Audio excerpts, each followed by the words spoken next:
Hello. Right, to start with, yeah, what I've done is some plyboard, cut like I said before, an angle, and it slots in like that. So you've got to measure like your inside of your enclosure, yeah, to get a perfect sort of fit. Also, what I've done is two bits that slot in like that, and like that. So all that bit's done.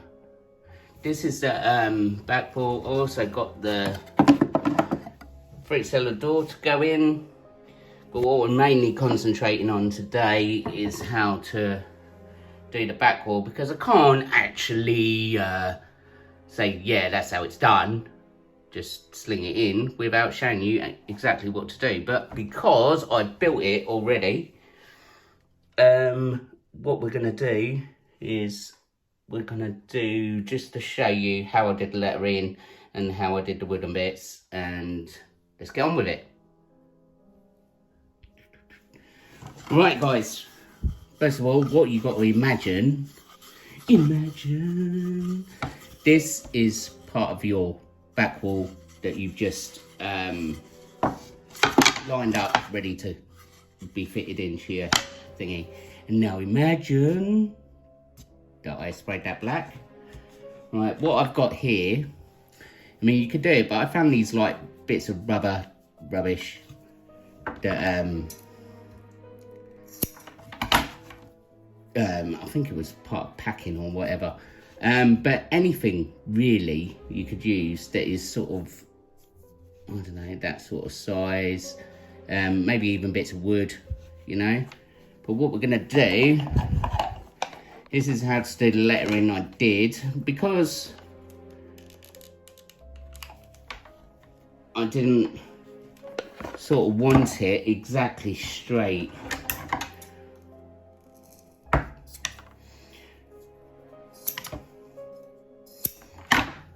Straight or anything, and I wanted sort of worn, sort of, I don't know, a bit of sort of rocky effect. I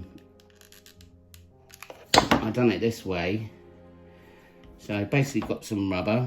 This is not really cut that well, but you'll get the gist of it. So imagine that's stuck that down into an E, yeah. All right, next bit I did was I got tile grout. Now this stuff here, I've actually added some colour to it, which is a good tip when you're doing coating it, because the last time I used this, I coated over polystyrene, which is white. And this stuff comes as white. So it can be a bit tricky actually seeing where you're going and where you're not going and where you haven't been, sort of thing. So I coloured it so I know when I coat the polystyrene or stuff, or even like spray foam, some of that's white, I know every single bit's coated, because when you start adding your, you've done your paint and you've done everything else, when you come to seal it with pond sealer and stuff, if you haven't covered absolutely every single bit with the tile grout, what you get is melty. It'll go through any gaps and just melt the foam or whatever from behind, which makes a right mess. So I colour it so I know I've got absolutely every bit. Next thing I did was I just coated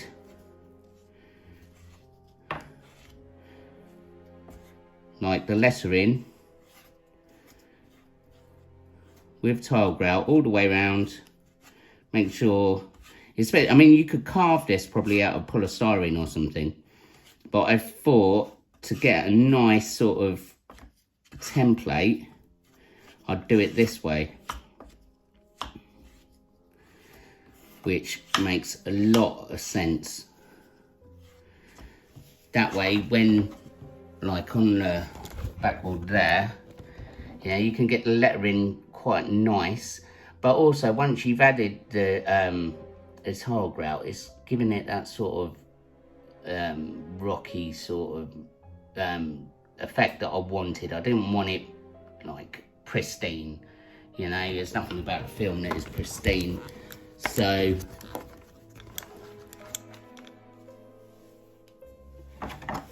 this is the way I needed to do it, basically. So what I did, just coat the whole thing, and then obviously you wait until it's bone dry, completely bone dry. Yeah, and because where you can't smooth it nice and flat, it's best to leave it sort of, so you've got sort of rough edges and stuff. The stuff, when you paint it, it's going to pick up all them colours. So once I've done that, I sprayed it all black to basically the same colour as the backboard. And then I got red paint and used the sponge effect that I showed in the recent videos and just dabbed it on and then highlighted it with a darker red.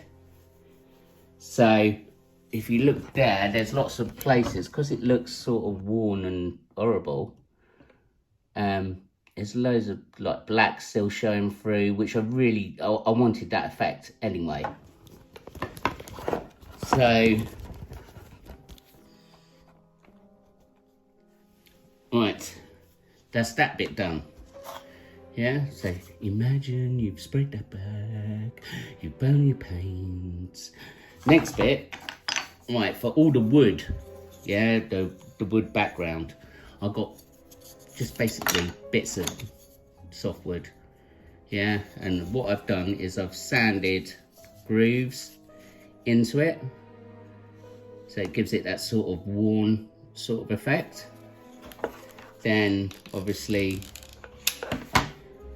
you glue them on, but with this, I mean, you could do it in just long strips, but I wanted to make it sort of like a brickwork sort of effect and give it more sort of dimension that it was actually thingy. So I cut like smaller bits and then stuck them on as well, so it gives it sort of that brickwork sort of effect on there as well. And obviously just hot glue them down.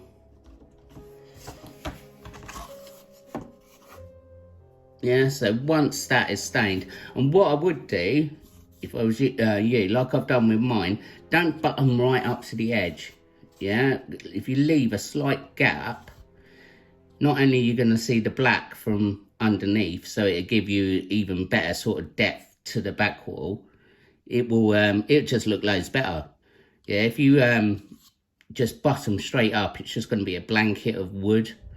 Yeah, I just wanted that sort of, you know, a bit more depth, a bit more darkness to it.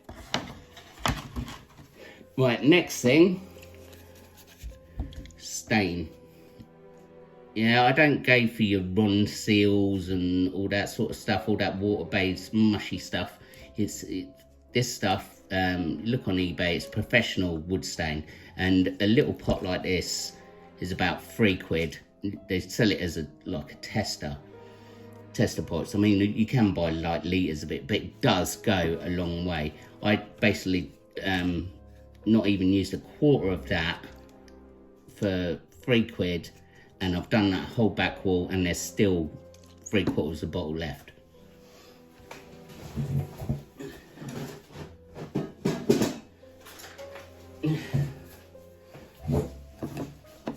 So once you got it out, all you do is you paintbrush it onto the wood, and where you've sanded it, you'll find that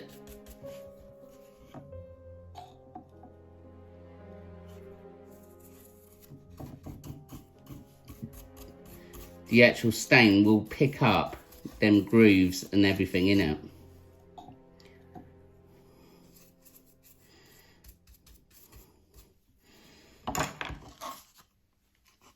You see?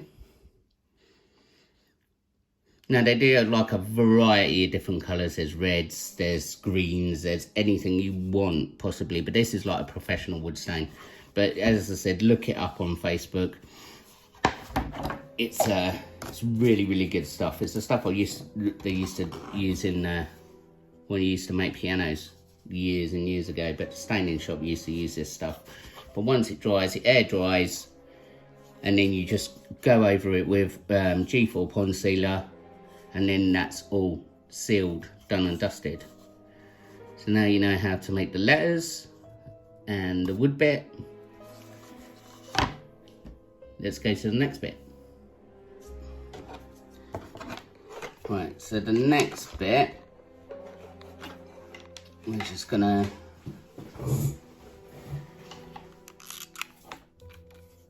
attach the clock. And I'm thinking maybe around there somewhere. Line it up. That's a good thing about hot glue. You can like, it doesn't go off straight away, so you got like a bit of an adjustment. And then the window itself, don't be stingy on the hot glue. You want it to stick there solid. So, looking about there.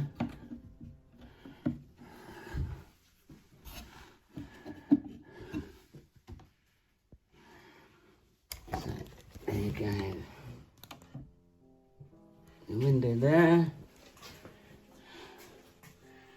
And clock there. I think it's you know, it's all about the details in this one and getting it spot on. Because at the end of the day, it's a display tank, so that's what you want it to do. You just want it to look cool. I think I'm going to add some leaves to them branches, and then see where we go from there.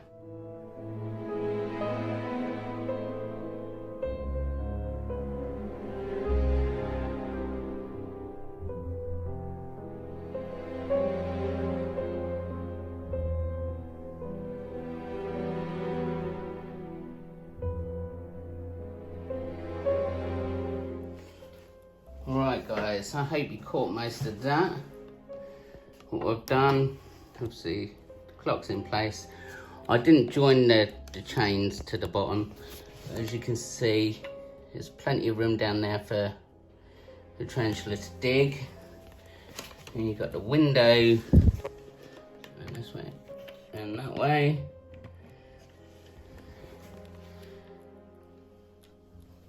I think that's turned out alright actually. I just said it's not as hard as you think it is. The cellar door, that can be a bit tricky, but if you take your time and you've got a few tools and a load of bit of scrap wood, just, you know, just give it a go. The chain itself I got off eBay again, but that was £1 just for that, and it's quite good. But as it is there, you know, that it's not going to get in the way of anything there, but it gives it, adds to the effect. But once it's in the tank and you've got some cool lighting on there and a spider, undecided what spider to put in there at the minute, so if you have some ideas, post in the comments. And yeah, all done. Let's get on with tank number 2. Right, I hope you like that one. Right, you're so busy, got to get loads of stuff done. That one was really cool. I'm putting a vote up on Facebook to see which actual one I'm going to enter this weekend, but it's a bit mixed. People like one and they like the other. Well, post in the comments, like, subscribe, and I'll see you Lisa.